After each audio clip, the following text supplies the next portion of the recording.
পুজোর আগে লাস্ট দিন কলেজের। Hello everyone, welcome back to a new mini blog. Class শেষে সবাই মিলে সাডেনলি একটা প্ল্যান করলাম আইটিআইতে ঠাকুর দেখতে যাব। তাই বেশি দেরি না করে 5 মূর্তিতে বেরিয়ে পড়লাম।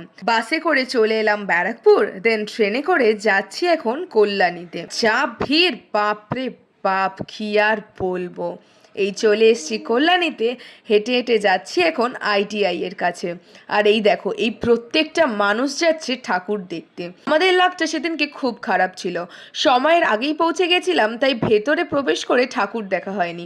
কিন্তু কি আর করা যাবে, প্যান্ডেলটা দেখেই আমরা বেরিয়ে পড়লাম, কারণ প্রত্যেকের বাড়ি ছিল অনেকটা দূর, আমি বাদে। শর্মিলা এদিকে থেকে গেল কারণ ওর পড়া ছিল। যাই হোক, ট্রেন থেকে নেমে বাড়ি যাওয়ার পথে নিলাম পাউরুটি, আর সন্ধেবেলায় বাবাই নিয়ে এসেছিল শ্যাকালির টি। আমরা টিভি দেখতে দেখতে খাই। তাহলে চলো, আজকের মতন tata and lots of love. পুজোর কিন্তু নতুন ভ্লগ আসছে, স্টে টিউন।